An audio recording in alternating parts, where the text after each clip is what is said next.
horta Badriyo hawshaas way jirtay weerarkaas uu jiray habeen hore ayaan ahayd waana wax cad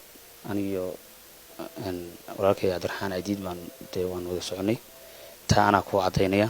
yaad u malaynaysaa in arintaasi ka dambayso wallahi horta ummadda lama xagto waxaan jirna lama sheego Badriyo cid aan ku oranayo cidaas waxa ka dambeysay horta ma jirto laakiin weerarkaas uu jiray dabeedna dadku eriya cadifadaysan bay ku hadlayeen imika ma jirto cid aan oranayo cidaas weerarkaas samaysay oo cidaas ay ahaayeen Somaliland sidaad ogtahay fawda ma aha nidaam baa ka jira waad ogtahay ma jirtaa hay'adaha ammaanka ma u gudbiseen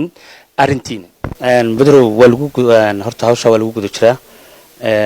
dawladana baarisay aan waxa la horta fanka siyaasadda laga daayo fankii siyaasadda meel mooda galaan nagu faan baanahay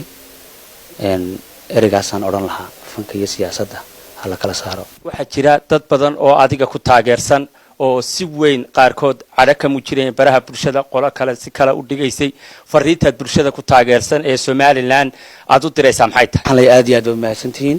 ani Hargeysa waa magaaladeedii waana magaaladan ku dhashay ku dhaqmay ku koray waa dalkaygii hooyo waxaan leeyahay aad baan idinku mahad celinayaa meel kasta oo joogtaan aad baan idinku mahad celinayaa mar labaad iyo mar saddexaad bulshada reer Somaliland geestiisa fanaan Cabdiraxmaan Aadiid Oday oo isna halkaasi ka hadlay waxa uu sii adkeeyay hadalka gudoomiyihiisa sida oo kalena waxa uu u mahadnaqay bulshada sida weyn u taageertay